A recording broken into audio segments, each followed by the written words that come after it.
कहना, रक्षा मंत्री का कहना और ये हो जाना। नहीं, आप बोलिए सर। आप देखिए, जब मैंने कहा कि किसी भी धर्म के नाम पे मुल्क नहीं बनता है, तो इसलिए जब राजनाथ जी कहते हैं, और उन्होंने क्या कहा, क्यों यही कहा कि सिविलाइजेशनल बेसिस पे हम जो है ये एक मुल्क है और सिविलाइजेशनली मुल्क है, ज़बानें हमारी एक है, तहजीब हमारा एक है। इसीलिए मुनीर, देखिए, जब मुनीर झूठ बोलता है ना तो सोच के झूठ बोलता है। और जब अपने भाषण में उसने कहा कि हमारे सोचने का तरीका अलग है, हमारी बुनियाद अलग है, हमारा कल्चर अलग है। अरे आपका कल्चर अलग है तो पंजाबी क्यों बोलते हो? बिल्कुल, आपका कल्चर अलग है तो आपकी मतलब बसंत खाने, बसंत और पुलाव कहाँ से आया? जो भी हो, मैं तो मतलब इस चीज को छोड़। बट सर फिर वो उसने इसमें दो बातें कही जाती, दो बातें इसमें मेरी, कि एक तो जैसे पीओके के लिए लोग कहते हैं कि भाई आज पीओके का वो माहौल थोड़ी होगा जो पीओके 47-48 में था जब पाकिस्तान ने कब्जा किया। जिस किस्म का वहाँ पर टेरर, वो इंफ्रास्ट्रक्चर जो है सब बन गया है, रेडिकलाइजेशन जो हो गई है, ऐसे ही 70-80 साल पाकिस्तान में रहते रहते रहते रहते कुछ नहीं बदला होगा। आज जो वहाँ की भी तो 4 पीढ़ियाँ निकल गई ना।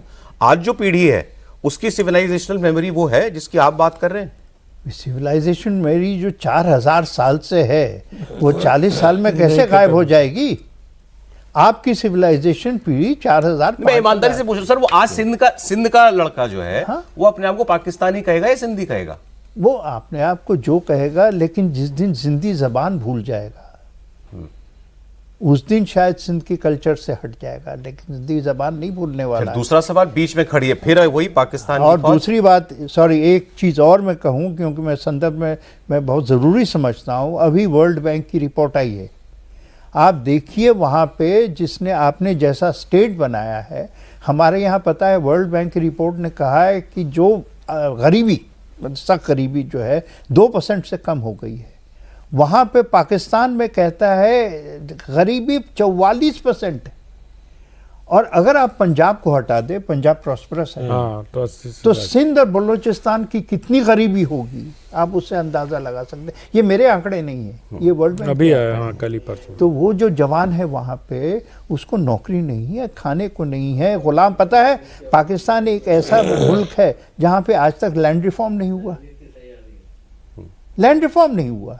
आप जो कह रहे हैं ना जमीन की लालच, ये भी एक नमूना है जमीन की लालच का। सर 4 साल, हाँ, मैं वो जमीन वाली बात ही पे भी ज्यादा इंटरेस्ट है मेरा। मैं कह रहा हूँ, आप साहब ने सिंध में बताया, वहां आप एक हो सकता है एक डिसअफेक्शन अपनी सरकार के लिए, अपनी सेना के खिलाफ मुमकिन है और है भी ये। और खासकर आसिम मुनीर तो बताते हैं कि बड़ा अनपॉपुलर अब हो गया है। लेकिन अगेन मैं फिर वही बात कहूंगा, यूक्रेन को मारते मारते 4 साल हो गए।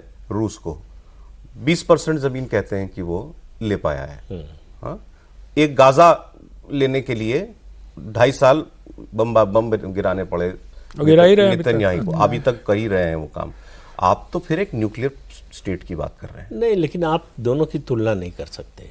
ये रूस यूक्रेन युद्ध नहीं है। यूक्रेन के पीछे पूरा अमेरिका, यूरोप खड़ा है। यूक्रेन को पैसा कहाँ से मिल रहा है, हथियार कहाँ से मिल रहा है? पूरा नाटो सपोर्टेड है। तो इसलिए जो है भारत पाकिस्तान की, आप पाकिस्तान को छोड़ दीजिए 1 मिनट के लिए। अभी फरीदाबाद में ये अल-फलाह यूनिवर्सिटी पकड़ी गई है, मतलब उसका मामला सामने आया।